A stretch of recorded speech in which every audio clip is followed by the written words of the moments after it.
that increasingly evaluation of development projects is becoming not so much point of conflict, but a point of tension in understanding how we better understand the archaeological resource on a site. It's frequently the point in the projects I work on that have that has the most discussion and probably has most of the practical difficulties. And looking at it, it's a subject that's been talked about a lot. There's been a lot of work done, but actually there's still a lot of fairly fundamental questions about what we're doing, why we're doing it, and how we're doing it. So I thought first to introduce the panel, we have Chris, who's at London Borough of Southwark, background in local authority work, development control. Have me, I'm John. I work with Royal Haskonian DHV. My background is archaeological contracting for a fair few years and then consultancy. Natasha, who is currently independent, again, background in consultancy and fieldwork. Richard, who has been actually carrying out a lot of research into the effectiveness of various different evaluation techniques and methodologies. And Virgil, who is a geoarchaeologist, and I think that was a particularly important addition for me, because I think, again, this is something else that's becoming an issue that is problematizing evaluation, if I can use long words. So just to start off, really just to think quickly about why we evaluate. I think we're all fairly familiar with the history, but evaluation was really designed to and brought into planning as a way of avoiding conflict in development between archaeology and development. It was brought in off the back of the rescue work of the 1970s and 80s, really to try and make sure we didn't have crisis points like the Rose Theatre or various points in York where developments were stopped for fairly lengthy periods and sometimes were completely cancelled because no one was quite clear how to deal with the archaeology. A lot of archaeology was being destroyed without any real investigation, and it was trying to manage that process in development, so trying to understand what was there. And over time, evaluations have changed, development contexts have changed, and this is something we want to look at in this session today. And what we're finding is that an evaluation system that's designed for town and country planning is being used within DCO planning, within NSIPs, within other regimes. Is it actually working as it should? Does it need to be adapted? We're finding there's lots of regional variations. There's a whole series of technical advances since evaluation began, and also changing approaches to how we mitigate and how we investigate archaeological domain. So hopefully towards the end, we're looking at where we go from here and how can we develop evaluation and the processes that fit what we need them to do. So just quickly looking at the kind of policy background, like why do we evaluate? And I put PPG 16 in there because that is the original. And I mean, I won't read these all out, but fundamentally, these make the point evaluation. We carry out evaluation to inform planning, to understand what is within a site, and to give enough information to allow for decision making. In terms of what an evaluation is, this was a bit more fun digging through the policy and actually try and find a definition. And again, PPG 16 is pretty clear and pretty definite on this. And to take the Scottish and Welsh examples, again, there is a fairly clear thread running through where it is a limited or rapid operation. So it's bounded, it's defined. It's not a complete excavation. It's carried out by professionally qualified archaeologists. And it's there to define whether archaeological features are there. There's nothing about, is it by trenching, is it by geophysics, all this kind of stuff, except in terms of PAN 211, which is the Scottish one, which refers to a range of techniques. So I think while we're looking at this, there'll be lots of photographs of trenches in green fields, but it's important to remember that evaluation is not all trenches in green fields, as Chris is probably going to tell us at some length.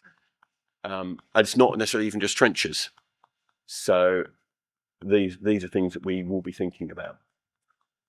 Now, one of the problems is changing types and process of development. I think when we look at DCO development, that process, the structure of that process is very different. And also issues around land ownership, access to land, control of land are also very different. And that can cause specific problems in terms of getting access to land. Also, we're increasingly finding with DCOs that the consent is for works within an area. They're not very well designed, so there's detailed design coming later. So when do we carry out evaluation? Do we do that to inform a design? Do we do that once we know the design to try and minimise the amount, minimise the amount of work and get it done? Looking at different funding models where there may be a very specific budget for consent and a different budget for development and how those come. And also in terms of timescales, often, particularly major infrastructure projects, are based on getting your consent by a point, getting the development operational by a point, and that puts a very specific timescale constraint on. And then think about when we evaluate, what stage of that development do we evaluate? Do we look at it at option stage? Do we look at it at application stage? Do we look at it further down the line post consent? Different techniques, and a lot of this is since 1992 when sort of the evaluation started in the planning system. So geophysical survey is transformed.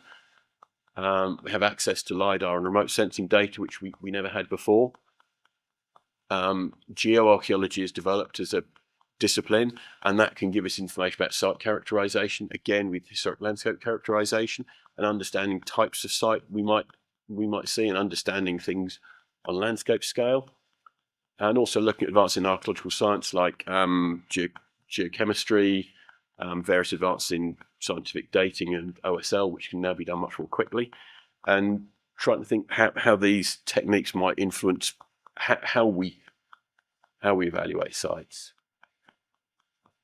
Another issue we have is regional local variations. There's a massive variation in what's requested. That's a cable corridor with a 4% trench sample on an almost identically scoped project in a different region. The evaluation request didn't actually have a sample percentage. Having sat down and worked out, it worked out about 2%. One was considered borderline acceptable at 4%. One was considered more than adequate at 2%. And is that consistently based on something that's real, or is it just on practice? So there's the trench sample, there's trench sizes. Some places will ask you for 30 meters, some will ask for 50, some will ask for smaller than that. It is quite variable. If we go up to Scotland, we might be looking at an 8 to 10% trenching sample. And again, do we randomise? Do we target? Again, strong regional variation in what's considered acceptable. So to take all of these, I think I'm going to throw it open to the panel now, and really to try and take it back from that sort of initial statement of what the issues are.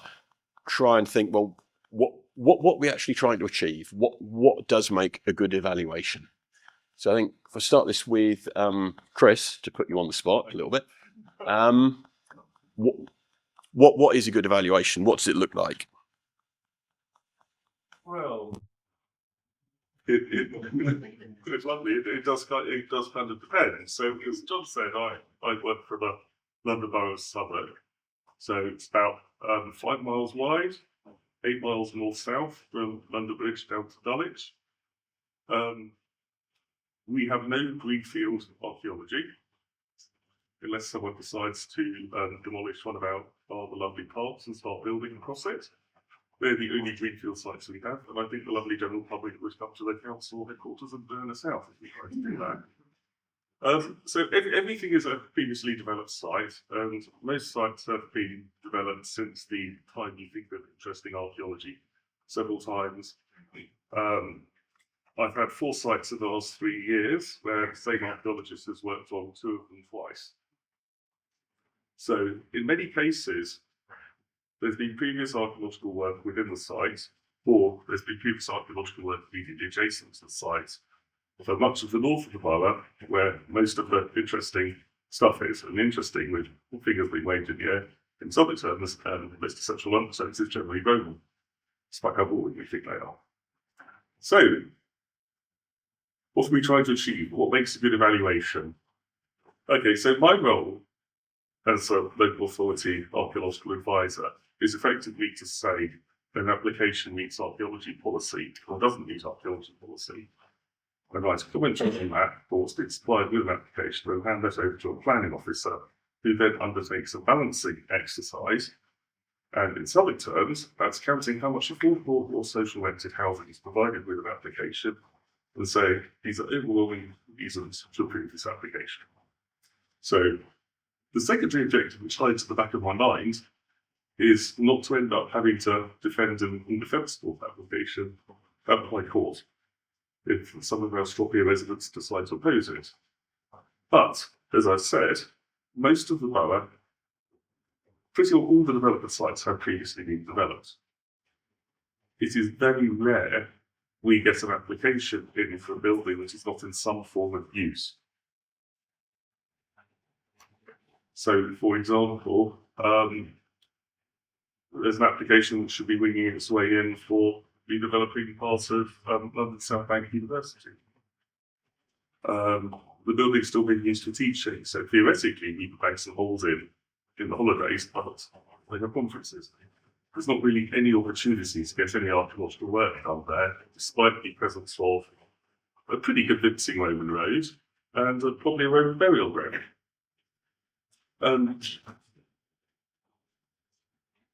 There is a balance to hit. There's no open space in the land around the building. It's not occupied by services. It's a very difficult decision to make. So you often have to go through a process. And sometimes a good evaluation is a good demonstration that you can't actually evaluate the site before an application. Okay.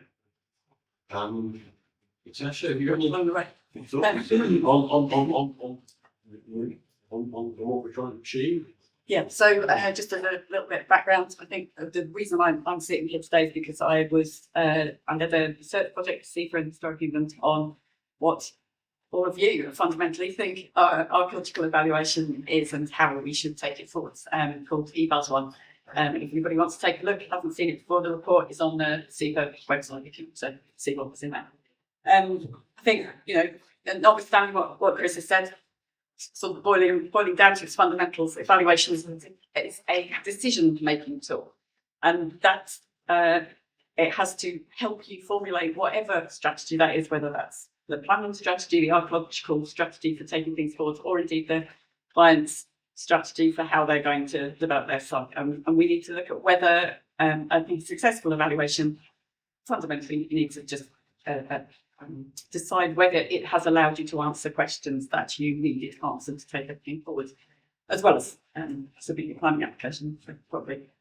I think, so it's an outcome that tells us whether it's a good evaluation, but I want to flip that round on its head and say, how on earth would we tell if we've done a bad evaluation? It's an imperfect experiment. If we don't evaluate an area, we don't know what we've missed. If we do evaluate an area, I'm talking intrusive evaluation here. If we do evaluate an area, we still don't necessarily know we haven't missed things. So I know we've got a question that comes onto this later, but we have to decide what we consider to be acceptable to not understand, as well as what the evaluation tells us. I was going to say that this is running into something that Richard has talked about at some length in our discussions leading up to this. So I don't know if you can comment on that. Oh, well, I was wondering if you wanted to say something first. Going on. Then you can type. Well, no. Yeah, I think from a like geoarchaeological perspective, and coming in probably in a similar way from like potentially like geophysics and other supportive techniques for evaluation. Like, specifically for GeoArc, we're looking at the deposits. We want to look at the deposits and see what what characterize those, see what the potential preservation or nature of those are currently and were in the past, to get an idea of how the landscape developed, what types of archaeology you might have had occurring in those landscape areas on your site, and then whether those have survived and how well they might have survived. And then to kind of come out with like potentials of archaeology, so that developers, clients, and local authorities can understand the kind of risks involved in the design or the development as a whole. And really, it's to inform that kind of risk, and then build strategies so that you can deal with the risk in a kind of structured, explicit, and pragmatic way. Well, yeah, building on that, I think you said the key word is that it's about, I suppose, the acceptable level of risk with, how likely are you to be able to be pulled up in front of the High Court, or how likely you are to maybe miss the archaeology and feel that you have enough information to make a good decision on the significant archaeology present. So it's quite difficult with that, because you need to know what kind of archaeology would, in Chris's example, it seems to be Roman, would be of interest for a development, for the process to make this decision, and how well you think the information you have informs that decision, and can you define that. So there is an element of missing, or risk of not finding something or not detecting this archaeology if it's present, but it's feeling that you've done enough to do that. Okay. And I mean, there will be time for questions at the end, but I think if we could just take one or two, if anyone from the floor has a comment, happy to take those now. Move on. The next question is what do we want an evaluation to look like? I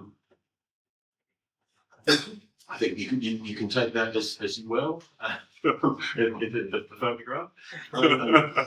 I think if we take the same order, Chris, any thoughts on evaluation it look like? Guess which power that physically comes from.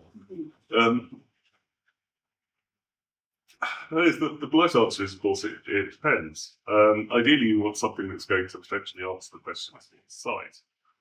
And obviously, you read a WSI for an evaluation, and everyone quotes the 20-odd-year-old research agenda. 20-odd? Yeah. Is it 2000? Is it 98? It's a very, very old document, and no one's gone through it and kind of crossed out questions and answered already. That's frustrating occasionally. So it depends. I mean, this photograph here, I could probably talk about that one. Looks like the trench is actually missing from that shot and been cut out. Yeah, it's just a screen. Fair enough. It's a racial issue. So this is kind of a reasonably marginal site in Southwark in this river that lasts until some point, probably in the 10th, 11th century, and then it starts to dry out and be built on, called the Bankside Channel. So a general approach here, there's lots of prehistory in the Bankside Channel further north. But general approach in this sort of site, which is slightly further south from most interesting prehistory, is to put some boreholes in and see what things look like and confirm exactly what's going on with the Bankside Channel. And in this case, one of these boreholes hit a negative feature stuck to the gills with quite early for this part of Southwark post-medieval material. So the initial evaluation was boreholes. They broadly answered the question we expected with in the Bankside Channel, largely alluvial deposits, nothing indicating that we were in the prehistoric material further north. Prehistoric material generally hangs off the edge of the sand and gravel ice. We were well away from the ice, and we demonstrate that quite clearly with boreholes in this site and the string boreholes that have been done around adjacent sites and some other trenching.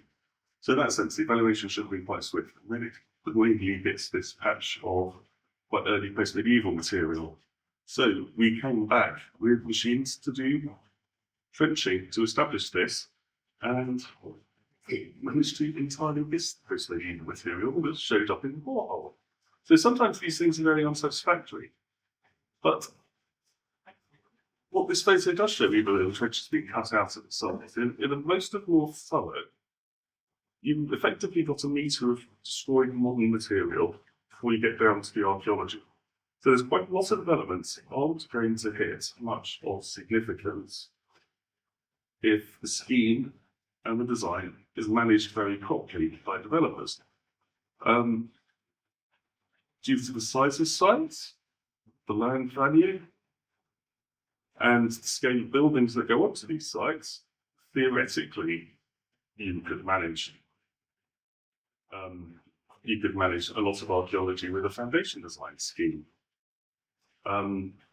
But the foundation design, the foundation guidance from a certain national organisation doesn't take into account a lot of the processes to actually get you through a metre or more of modern construction to put piles in. Where am I going with this? I think I could suggest you're talking about evidence bases and the form of design. I think it's Yes, yeah. I'm going down a very roundabout way. and reflecting Yeah. the design and scope of the development in the evaluation. So, I mean, this site in particular, it's a set of 50s social housing that's being taken down. So about 4 stories to be taken down to a kind of chunky tower, all at ground level, foundations everywhere, as we are largely in the backside channel. And it's part of the drains and sewage connections and everything is exceptionally deep. Again, partially due to the reuse of elements of backside channel. So the evaluation is quite difficult. You can't really see that this is a very small courtyard. So one side of the courtyard is network rail land that has a 6-metre easement that you can't dig in, and then you have to go 45 degrees angle away from that easement to prevent undermining one of the major viaducts that carry tenting trains. So you're left with a very small hole that someone probably can't really get into in this case. It's a very difficult site to deal with. I mean, some of the other photos, I don't know if they've made it through, do sort of show many of the challenges. So, in evaluation is usually a discussion with the contractor, the safety people, working out where the services are, working out how to avoid undermining network rail infrastructure, and establishing what we can do from there. So in many cases, boreholes are very good. Generally, in Southwark, it is a trench. In this site, we were lucky enough to actually have an open area rather than having to demolish the building and evaluate after the demolition of the building. Again, this is a post-determination evaluation. As the building is being occupied by vulnerable residents, there's no way you could do any work beforehand. Yeah, somewhere back. Yeah. So and it's around understanding the possible. Yeah, and it's a basic point. You've got to get to a depth. Addressing the best way of finding out what we need to know, tailoring to those circumstances.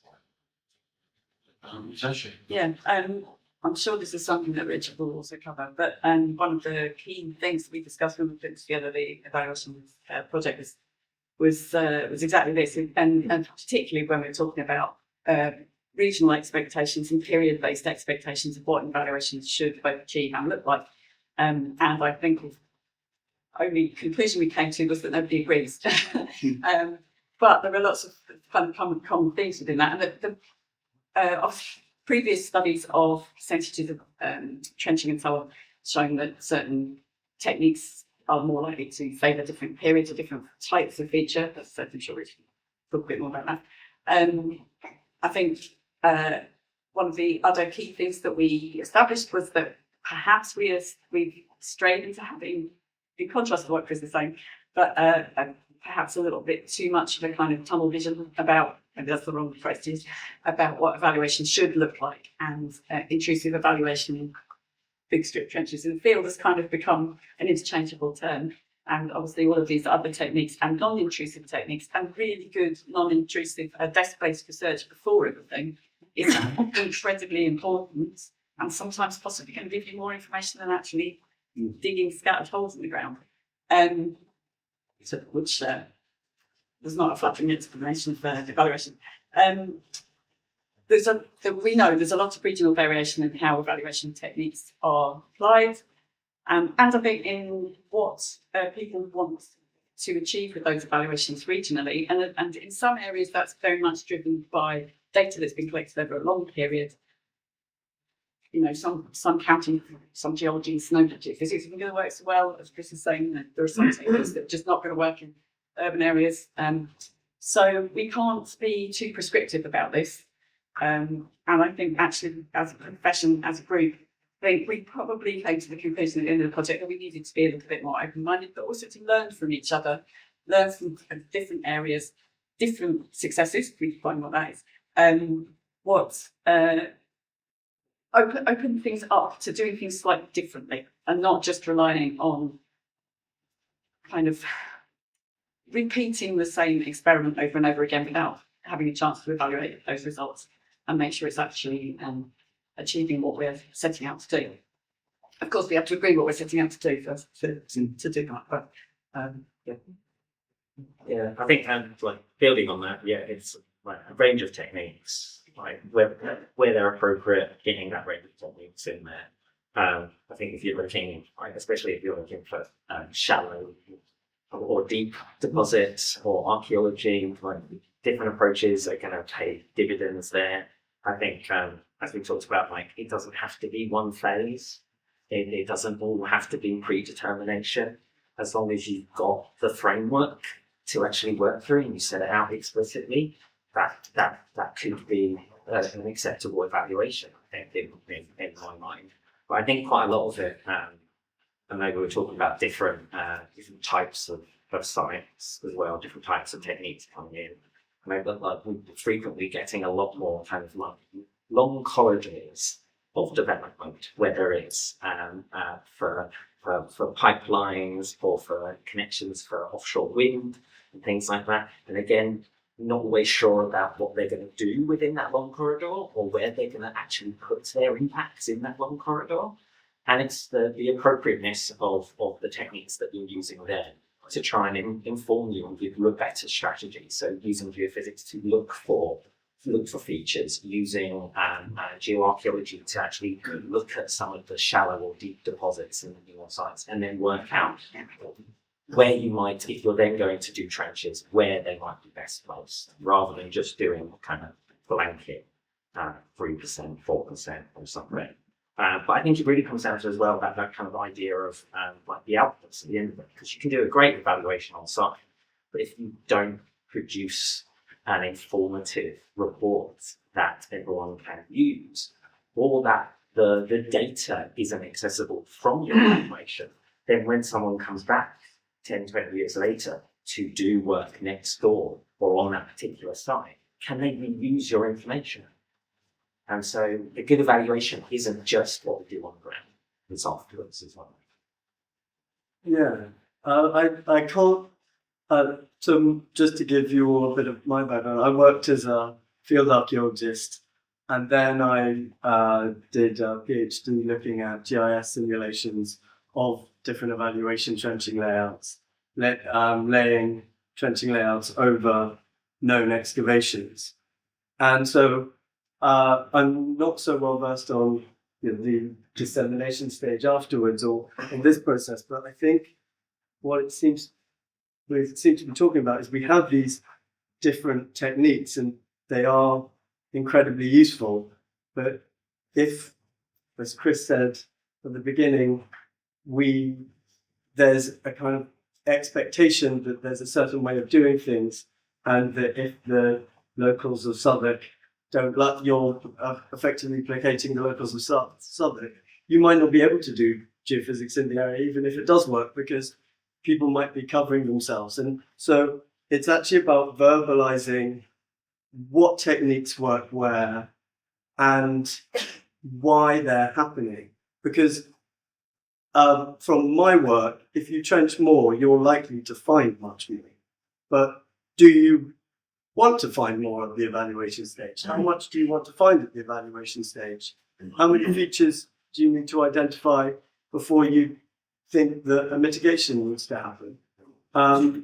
Do you just need enough to cost or equal further work?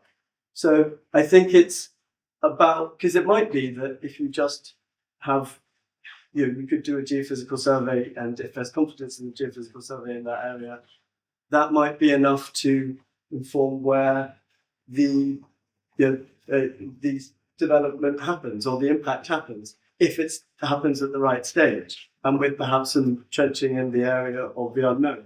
But it's about being aware of how confident we are with our techniques in different areas and communicating these confidences, I think, at each level to everybody in the process. And I think that actually takes on quite neatly to the next question, which is, I mean, how do we, so what good evaluation was? How do we know it was good evaluation? Which is how do we explain that this evaluation has worked and has done what we needed to do? Well, I think it's the first thing is to say that we're not good as a sector at explaining all of our language to all of the people that we need to explain it to, and that was something that came out very clearly in the work that did SEEPA as well. Just that, and we discussed the possibility of literally having a glossary of terms, so that if you're trying to tell the angry pensioners of Southwark, or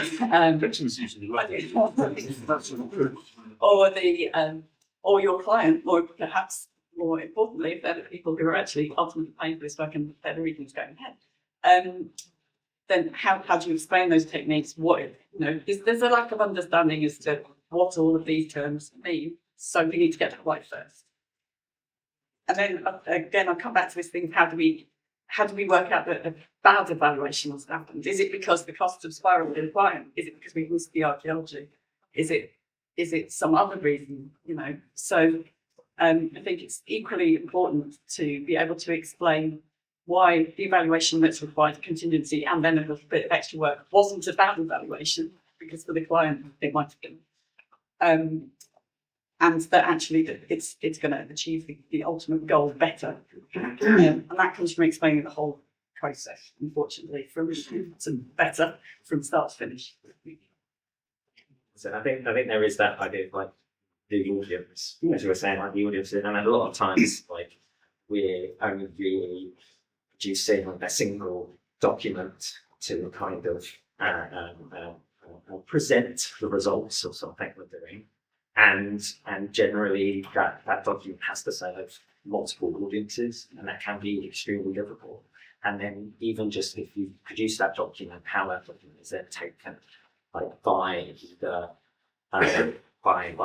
a developer or by the public, really depends on the results. Their perception of the document can be different to the success of what we did on the ground. Or as best-based or as non-invasive techniques, or whichever approach you're taking. And sometimes turning around and telling a developer or communicating to a developer that there's a lot of archaeology that's going to cost a lot of money. That's a good evaluation for managing their risk, because they now know that, but people may not see that as a good outcome because it's a bad outcome for the project, for their development. It's a good outcome for managing their risk, which is what we've been there to do. It's a bad outcome for the project. So there's a lot of different perceptions to how to manage, I think, isn't it? And I think one of the things is it's very particular, probably more so than most archaeologists, but when we're going down into further specialisms within archaeology, how we communicate our findings is the real crux. Is it easy to understand? Can they understand the difference between us telling them about like what's potentially there and the risk to them, to us doing a bad job and things like that? So I think there's a complex one. Yeah, I think everybody's kind of said did that so well. I guess on the flip side of that is how if we say, this is potentially going to be there or potentially not there. It's also how communicating that, although we thought that something might not be there, that it's still, that there's still a level where of not necessarily getting it wrong, but with these assessments and these samples, we're making a judgment. It's to inform the decision, and it's communicating that it's about informing this decision. Should there been one? Any comments from John? Oh, yeah, one comment. Talk about bringing in innovation, but on most of these projects we're tendering to run days. No one's got enough time. I don't remember the last time I read a brief and thought, wow. So you can't do the project unless you're on the project. So actually the system of 2 or 4 you actually tend that you've got actually almost no interest. Innovate and you're against other people, and if they're not innovating, or you have to be on the thing there. So I think slightly, I know none of us have got enough time, but I can honestly say, I work in a lot of counties, I know exactly what the people are going to say. Yeah. In fact, I actually don't need them. Yep. To be honest, right? What we're going to satisfy the people. Mm-hmm. And so the whole system actually, I think, stifles innovation at the moment in evaluation. I think so. It's a really good point. I think it's one probably we'll come back to. I think one thing I will say now that's probably worth thinking about, and will be great to come back to, possibly not in this forum, but somewhere else, is if we are effectively providing a service which is best practice to meet specific regulatory demand and measured by functioning within that framework of best practice, how does innovation sit in there? And that's something I've been struggling with for a long time, because I think most of the jobs I've had in the last 10 years have been challenged to innovate, to create innovative solutions, to drive new technology, drive new methods. And well, I'm being asked to do this. And what is the space for innovation? I think there is space, but it's how do those interact? And I think that's something that we need to think about. And I think up upon this session is part of that process of thinking about this and trying to question what we're doing and question how we're doing these things, and come towards thoughts about how we can do it better. But yeah, I think that's the point.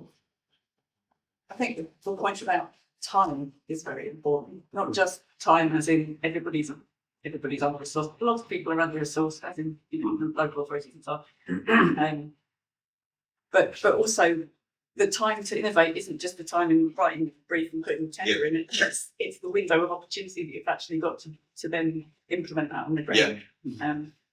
And sometimes that's really small. So the chances of doing anything different, or anybody having the chance to think of doing anything different, I think are invisible.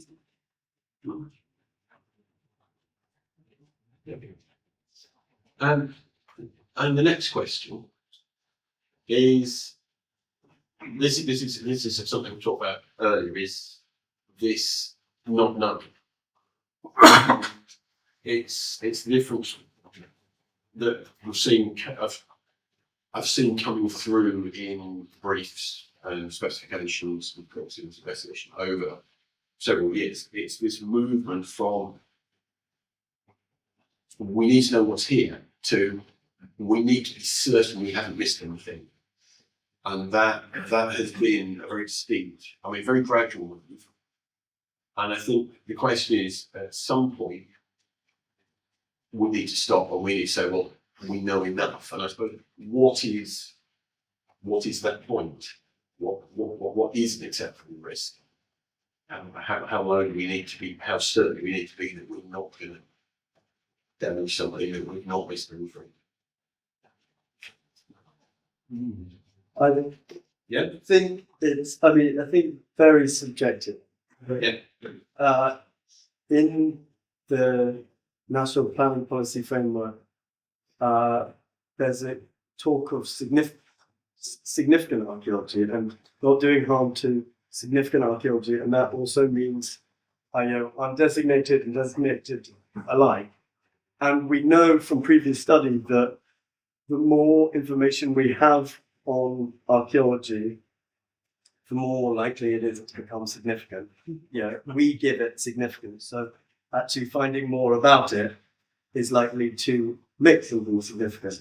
And so I suppose it's actually about understanding what we find significant. So maybe it's because I would say that as archaeologists, we should be the ones advocating for it's unacceptable to lose archaeology, and then people can come back at us and we can find a compromise. But our job is to protect the archaeology with the knowledge that there's a compromise to be found.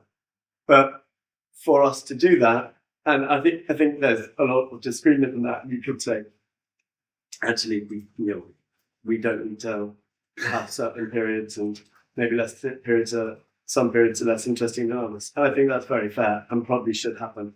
But our role should be to advocate for the archaeology. But it's about working out what we find significant. And so I think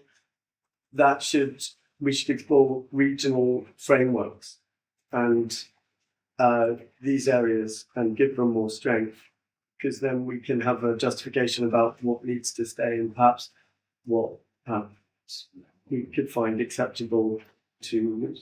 And I think I'll just add for clarity, when I talk about this pressure and certain, that actually comes from all sides. That's not just a regulatory side. That's clients want to know that there's not going to be anything nasty comes up post consent.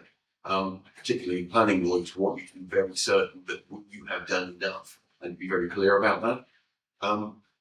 So it comes from all sides, and it's almost and as Richard said, the more we find, the more significant it becomes. And I think it's this inexorable movement towards needing certainty. I think that kind of feeds back into the previous question about